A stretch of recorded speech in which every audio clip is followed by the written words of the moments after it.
What's going on, everybody? Welcome back to another glorious video on the channel. Today, a lot has changed on the truck since the last making of the downpipe and the wideband install. And on this video, we're just gonna, I don't know if there will be much working on it, but I need to give you guys an update on, because a lot has changed. But turn it around. Here's the truck. If you guys will first notice is the grill. And I don't know what this piece is called, but I got that installed finally. Looks pretty good. This thing is so much fun. I officially have, I still gotta install this. I gotta figure out where this goes actually, but vacuumed, working on cleaning it up a little bit. Back's all clean. A little bit more vacuuming to do. I got the dash all put back together. I need a radio. I need to mount this more, or put the screws in it, you know. But in the last video, all I had was the AEM gauge, my boost gauge, and my tack gauge. But I recently installed the water temp gauge. I'm eventually going to get an electronic one, but this is one of those mechanical ones, so there's a thick cable going all the way into the firewall, or the radiator. I'll show you guys here in a second. I need a radio. I need to paint my gear shifter that I made. The only problem with this, if you guys didn't see, is on my little short that I made. If you guys haven't seen it, check it out. I actually took the truck down the road, but I need to give you guys an actual official first drive. But fifth gear grinds, and I think it's because the gear shifter lets it go too far over. Yeah, see, it don't need to go over much, but it grinds. I gotta figure something out with that. I need a better stopper, like it has like a reverse lockout. There we go. I need to make a different one because I don't like the one that came with it. But I'd love to tell you guys, I'm not a big wheel guy.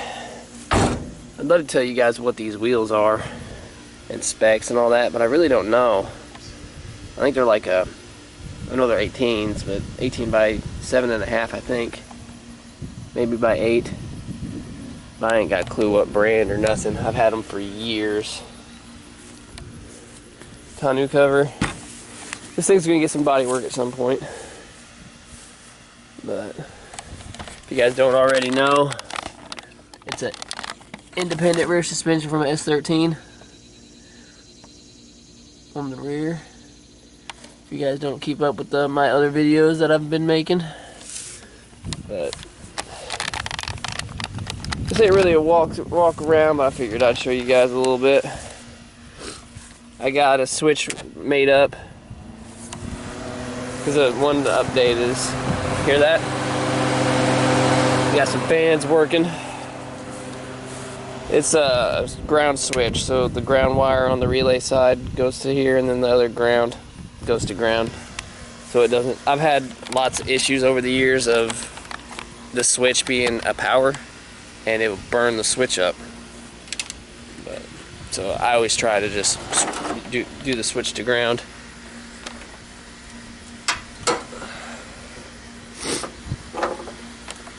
As you guys know, the ones that have been keeping up with the channel, this thing is swapped with a 2JZ Aristo VVTi.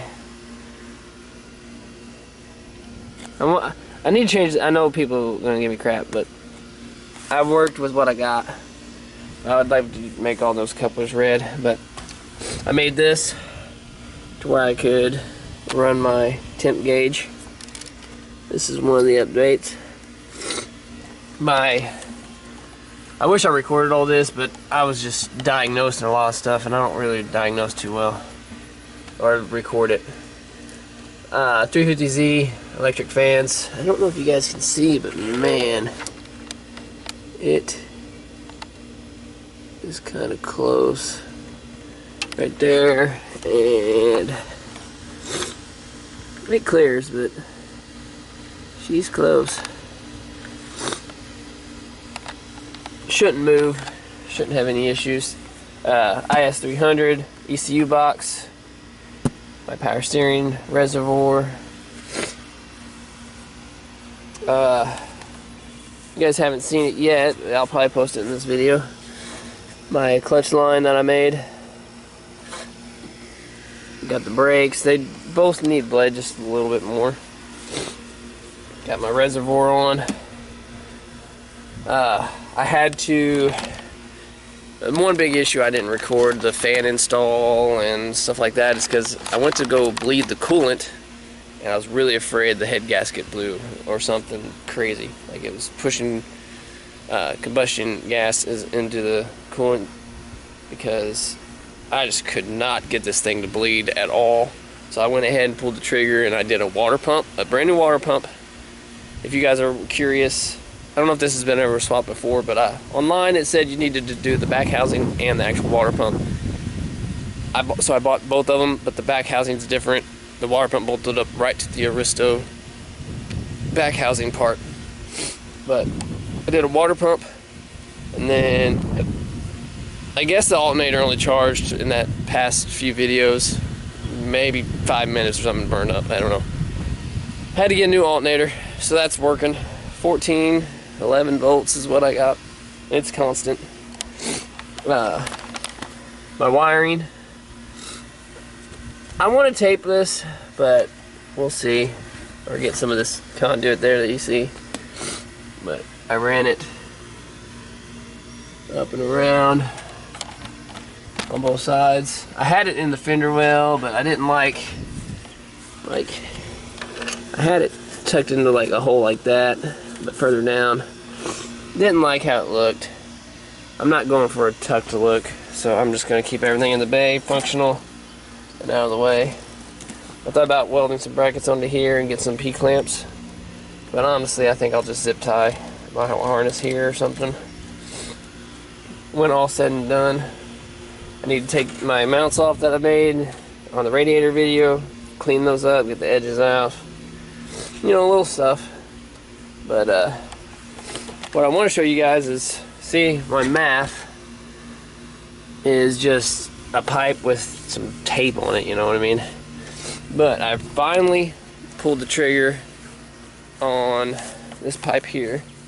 We're going to install that today and see if it fixes one of my issues.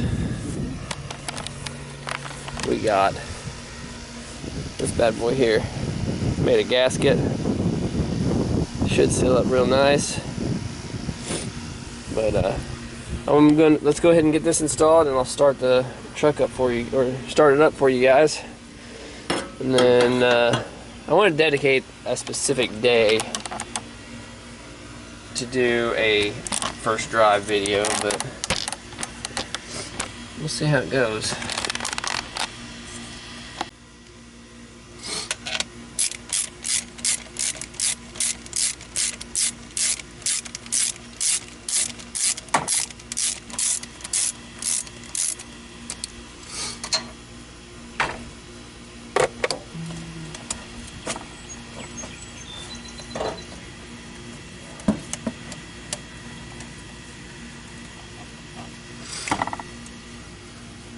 Alright, we got it off.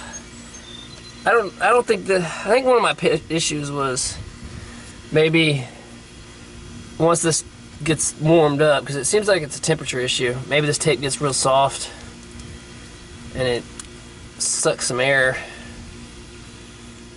like on this side, like the sensor, like somewhere around in here and stuff. Anyway, but the problem I'm having is when you, because I fixed the limp mode issue, which was when it warms up, or when it starts up, it's fine for a few seconds, then the throttle, how you say it, you lose all throttle until the last 10% of throttle movement. And I figured that out so far, but now it's jumping up. It'll get down to about 1400 RPMs idle and then automatically then shoot up. Like it's, but I've checked for vacuum leaks and all sorts of different leaks, and I can't find nothing wrong. Boost leak, all that, but let's take all this off and see what it's like. Alright, we got our MAF.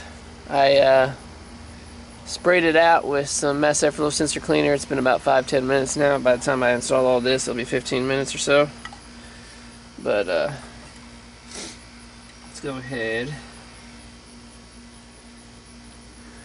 We'll get our gasket on. Put our sensor on.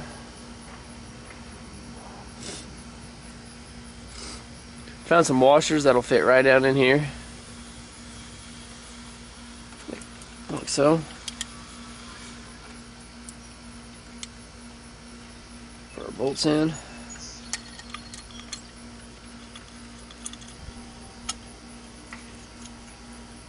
Now I'm not going to go cranking on this. It does need to be tight, but I don't want to crack the plastic housing on the sensor.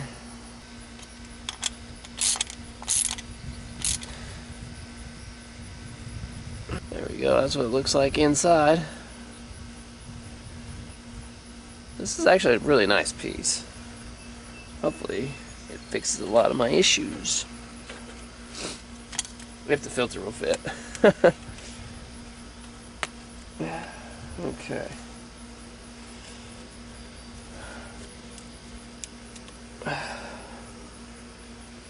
Got the filter on. Yeah, I know it's a Spectre, but it's not the ones that has that one issue. But slide this bad boy on.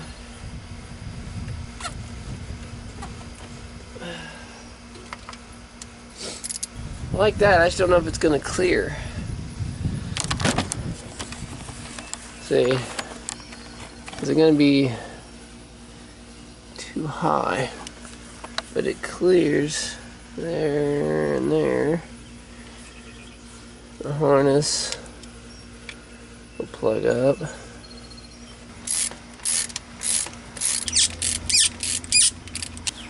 There she is. All installed. That looks a lot better than that tape job I had. I don't really care about the angle too much though, but there's nothing I can do about it. Let's start her up, warm her up, see if she does that 2K RPM jump.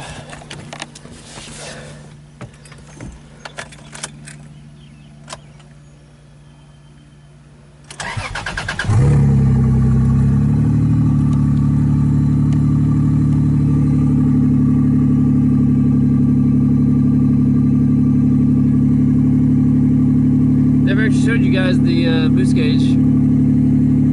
Last time you guys seen the AFR gauge was with in that video it was like 16, 17 AFR, but that was because that intake pipe that I had was like 3.5 inch or 3 1/4. It needed to be a 3-inch pipe, so it was.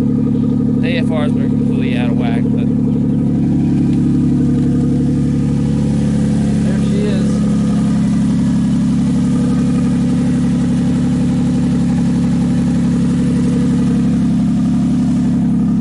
Running nice and smooth,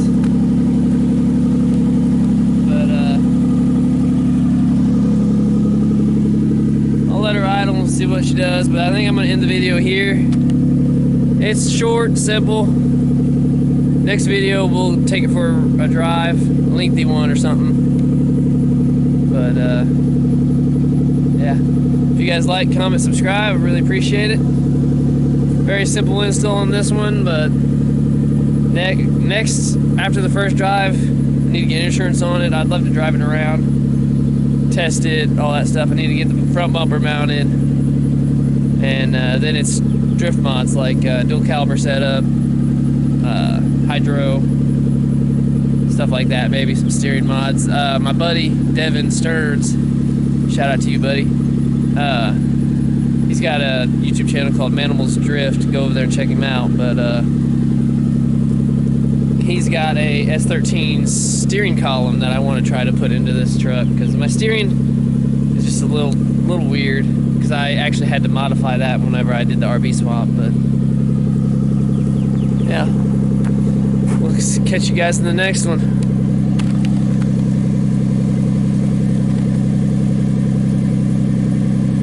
Looks so good.